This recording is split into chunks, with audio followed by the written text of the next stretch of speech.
He Can Who Thinks He Can, by Orison Swett Marden. Chapter 1. He Can Who Thinks He Can. I promised my God I would do it. In September 1862, when Lincoln issued his preliminary Emancipation Proclamation, the sublimest act of the 19th century, he made this entry in his diary: I promised my God I would do it. Does anyone doubt that such a mighty resolution added power to this marvelous man, or that it nerved him to accomplish what he had undertaken? Neither ridicule nor caricature, neither dread of enemies nor desertion of friends, could shake his indomitable faith in his ability to lead the nation through the greatest struggle in its history. Napoleon, Bismarck, and all other great achievers had colossal faith in themselves. It doubled, trebled, even quadrupled the ordinary power of these men. In no other way can we account for the achievements of Luther, Wesley, or Savonarola. Without this sublime faith, this confidence in her mission, how could the simple country maiden, Jeanne d'Arc, have led and controlled the French army? This divine self-confidence multiplied her power 1,000-fold, until even the king obeyed her, and she led his stalwart troops as if they were children. After William Pitt was dismissed from office, he said to the Duke of Devonshire, I'm sure I can save this country, and that nobody else can. For 11 weeks, says Bancroft, England was without a minister.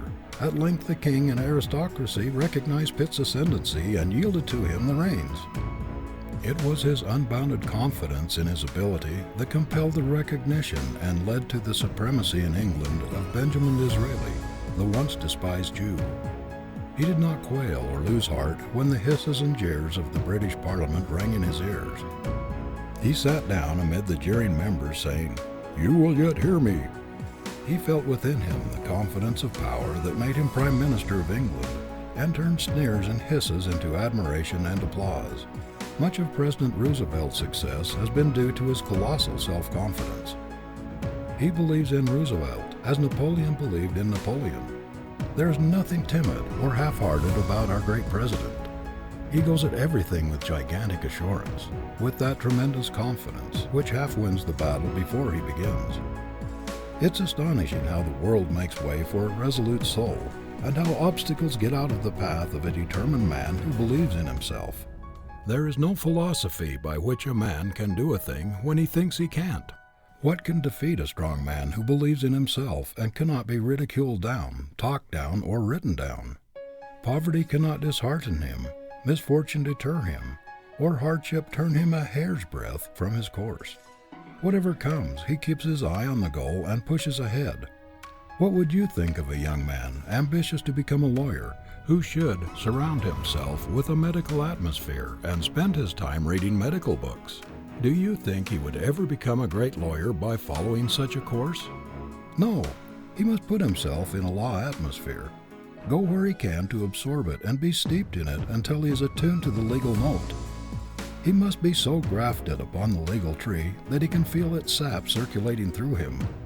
How long will it take a young man to become successful who puts himself in an atmosphere of failure and remains in it until he is soaked, saturated with the idea? How long will it take a man who depreciates himself, talks failure, thinks failure, walks like a failure, and dresses like a failure, who is always complaining of the insurmountable difficulties in his way, and whose every step is on the road to failure? How long will it take him to arrive at the success goal? Will anyone believe him or expect him to win? The majority of failures begin to deteriorate by doubting or depreciating themselves, or by losing confidence in their own ability. The moment you harbor doubt and begin to lose faith in yourself, you capitulate to the enemy. Every time you acknowledge weakness, inefficiency, or lack of ability, you weaken your self-confidence, and that is to undermine the very foundation of all achievement. So long as you carry around a failure atmosphere and radiate doubt and discouragement, you will be a failure. Turn about face, cut off all currents of failure thoughts, of discouraged thoughts. Boldly face your goal with a stout heart and a determined endeavor, and you will find that things will change for you. But you must see a new world before you can live in it. It is to what you see, to what you believe, to what you struggle incessantly to attain that you will approximate. Trust thyself. Every heart vibrates to that iron string. I know people who have been hunting for months for a situation because they go into an office with the confession of weakness in their very manner. They show their lack of self-confidence. Their prophecy of failure is in their face, in their bearing. They surrender before the battle begins. They are living witnesses against themselves. When you ask a man to give you a position and he reads this language in your face and manner, "Please give me a position. Do not kick me out. Fate is against me. I am an unlucky dog. I am disheartened. I have lost confidence in myself," he will only have contempt for you. He will say to himself that you are not a man to start with, and he will get rid of you as soon as he can. If you expect to get a position, you must go into an office with the air of a conqueror. You must fling out self-confidence from yourself before you can convince an employer that you are the man he's looking for. You must show by your very presence that you are a man of force, a man who can do things with vigor, cheerfulness, and enthusiasm. Self-reliance, which carries great, vigorous self-faith, has ever been the best substitute for friends, pedigree, influence, and money. It is the best capital in the world. It has mastered more obstacles, overcome more difficulties, and carried through more enterprises than any other human quality.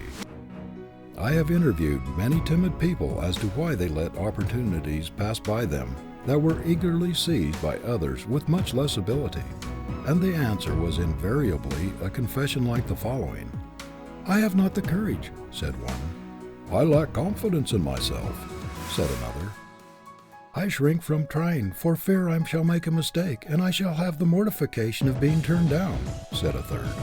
"It would look so cheeky for me to have the nerve to put myself forward," said a fourth. "Oh, I do not think it would be right to seek a place so far above me," said another. "I think I ought to wait until the place seeks me, or I am better prepared." So they run through the whole gamut of self-distrust. This shrinking, this timidity or self-effacement often proves a worse enemy to success than actual incompetence. Take the lantern in hand, and you will always have light enough for your next step, no matter how dark, for the light will move along with you. Do not try to see the long way ahead. One step is enough for me. A physical trainer in one of our girls' colleges says that his first step is to establish the girls in self-confidence, to lead them to think only of the ends to be attained and not of the means. He shows them that the greater power lies behind the muscles, in the mind, and points to the fact so frequently demonstrated that a person in a supreme crisis, as in a fire or other catastrophe, can exert strength out of all proportion to his muscle. He thus helps them get rid of fear and timidity, the great handicaps to achievement. I believe if we had a larger conception of our possibilities, a larger faith in ourselves, we could accomplish infinitely more. And if we only better understood our divinity, we would have this larger faith. We are crippled by the old orthodox idea of man's inferiority. There is no inferiority about the man that God made. The only inferiority in us is what we put into ourselves. What God made is perfect. The trouble is that most of us are but a burlesque of the man God patterned and intended. A Harvard graduate, who has been out of college a number of years, writes that because of his lack of self-confidence, he has never earned more than $12 a week. A graduate of Princeton tells us that except for a brief period, he has never been able to earn more than $1 a day. These men do not dare to assume responsibility. Their timidity and want of faith in themselves destroy their efficiency. The great trouble with many of us is that we do not believe enough in ourselves. We do not realize our power. Man was made to hold up his head and carry himself like a conqueror, not like a slave, as a success, not as a failure, to assert his God-given birthright. Self-depreciation is a crime. If you would be superior, you must hold the thought of superiority constantly in the mind. A singularly modest man of so retiring a disposition that at one time he did not show half of his great ability, whose shrinking nature and real talent for self-abasement had actually given him an inferior appearance, told me one day how he had encountered this tendency toward self-depreciation. Among other things, he said, he had derived a great benefit from the practice he had formed of going about the streets, especially where he was not known, with an air of great importance, as though imagining himself the mayor of the city, the governor of the state, or even President of the United States. By merely looking as though he expected everybody to recognize that he must be a person of note, he changed not only his appearance, but also his convictions. It raised him immeasurably in his own estimation. It had a marked effect upon his whole character. Where once he walked through the streets shrinking from the gaze of others and dreading their scrutiny, he now boldly invites, even demands, attention by his evident superiority, for he has the appearance of one whom people would like to know. In other words, he has caught a glimpse of his divinity. He really feels his superiority, and his self-respecting manner reflects it. Be sure that your success will never rise higher than your confidence in yourself. The greatest artist in the world could not paint the face of a Madonna with a model of depravity in his mind. You cannot succeed while doubting yourself or thinking thoughts of failure. Cling to success thoughts. Fill your mind with cheerful, optimistic pictures of achievement. This will scatter the specters of doubt and fear and send a power through you which will transform you into an achiever. No matter how poor or how hemmed in you may be, stoutly deny the power of adversity or poverty to keep you down. Constantly assert your superiority to environment. Believe in yourself. Feel that you are to dominate your surroundings. Resolve that you will be the master and not the slave of circumstances. This very assertion of superiority, this assumption of power, this affirmation of your ability to succeed, the attitude that claims success is an inalienable birthright, will strengthen the whole man and give great added power to the combination of faculties which doubt, fear, and lack of confidence undermine. Self-confidence marshals all one's faculties and twists their united strength into one mighty achievement cable. It carries conviction. It makes other people believe in us. What has not been accomplished through its miraculous power? What triumphs in invention, in art, and in discovery have been wrought through its magic? What does not civilization owe to the invincible self-faith of its inventors, its discoverers, its railroad builders, its mine developers and city builders? It has won 1,000 victories in science and in war which were deemed impossible by faint-hearted doubters. The fact that you believe implicitly that you can do what may seem impossible or very difficult to others shows that there is something within you that has gotten a glimpse of power sufficient to do the thing. Many men who have achieved great things cannot account for their faith. They cannot tell why they had the implicit confidence that they could do what they undertook. But the result was evidence that something within them had gotten a glimpse of latent, resourceful, reserve power and possibilities which would warrant that faith. And they have gone ahead, often when they could not see a ray of light, with implicit confidence that they would come out all right because this faith told them so. It told them so because it had been in communication with something within them that was divine, that which had passed the bounds of unlimited and entered the domain of the limitless. When we begin to exercise the faculties of self-faith, self-confidence, we are stimulating and increasing the strength of the very faculties which enable us to do the thing we have set our hearts on. The very exercise of faith helps us to do what we undertake, because our greater concentration develops that portion of the brain which enables us to accomplish it. Men who have left their mark on the world have often been implicit followers of their faith when they could see no light, and their faith has led them through the wilderness of doubt and hardship into the promised land. Our faith often tells us that we may proceed safely even in the dark, when we see no light ahead. Faith is a divine leader which never misdirects us. We must only be sure that it is faith and not merely egotism or selfish desire. Our faith puts us in touch with the infinite, opens the way to unbound possibilities, limitless power. It is the truth of our being. It is the one thing that we can be sure will not mislead us. An unwavering belief in oneself destroys the greatest enemies of achievement, fear, doubt, and vacillation. It removes the 1,001 obstacles which impede the progress of the weak and irresolute. faith in one's mission, in the conviction that the Creator has given us power to realize our life call, as it is written in our blood and stamped on our brain cells, is the secret of all power. Poverty and failure are self-invited. The disasters people dread often come to them.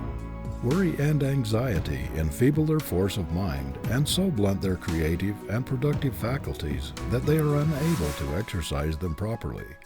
Fear of failure, or lack of faith in one's ability, is one of the most potent causes of failure.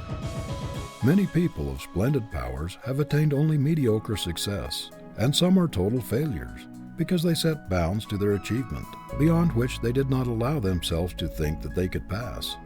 They put limitations to their ability. They cast stumbling blocks in their way by aiming only at mediocrity or predicting failure for themselves, taking their wares down instead of up, disparaging their business and belittling their powers. Thoughts are forces, and the constant affirmation of one's inherent right and power to succeed will change inhospitable conditions and unkind environments to favorable ones. If you resolve upon success with energy, you will very soon create a success atmosphere and things will come your way. You can make yourself a success magnet. If things would only change, you cry. What is it that changes things? Wishing or hustling, dreaming or working? Can you expect them to change while you merely sit down and wish them to change? How long would it take you to build a house sitting on the foundation and wishing that it would go up? Wishing does not amount to anything unless it is backed by endeavor, determination, and grit.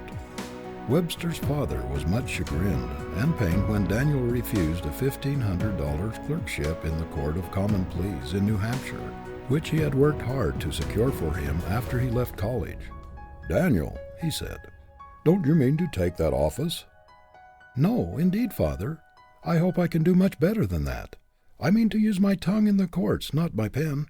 I mean to be an actor, not a register of other men's acts."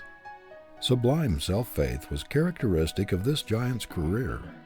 Every child should be taught to expect success and to believe that he was born to achieve, as the acorn is destined to become an oak.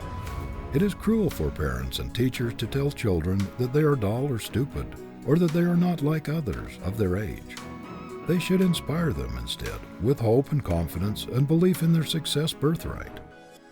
A child should be trained to expect great things and should believe firmly in his God-given power to accomplish something worthwhile in the world. Without self-faith and an iron will, man is but the plaything of chance, a puppet of circumstances. With these he is a king, and it is in childhood the seeds must be sown that will make him a conqueror in life. If you want to reach nobility, you can never do it by holding the thought of inferiority, the thought that you are not as good as other people, that you are not as able, that you cannot do this, that you cannot do that. Kant philosophy never does anything but tear down. It never builds up. If you want to amount to anything in the world, you must hold up your head. Say to yourself continually, "I am no beggar. I am no pauper. I'm not a failure. I am a prince. I am a king. Success is my birthright, and nobody shall deprive me of it." A proper self-esteem is not a vulgar quality. It is a very sacred one. To esteem oneself justly is to get a glimpse of the Infinite's plan in us. It is to get the perfect image which the Creator had in mind when He formed us, the complete man or woman, not the dwarfed, pinched one, with lack of self-esteem or of self-confidence seized. When we get a glimpse of our immortal selves, we shall see possibilities of which we never before dreamed. A sense of wholeness, of power and self-confidence will come into our lives which will transform them. When we rate ourselves properly, we shall be in tune with the Infinite. Our faculties will be connected with an electric wire which carries unlimited power, and we shall no longer stumble in darkness, doubt, and weakness. We shall be invincible. End of chapter 1.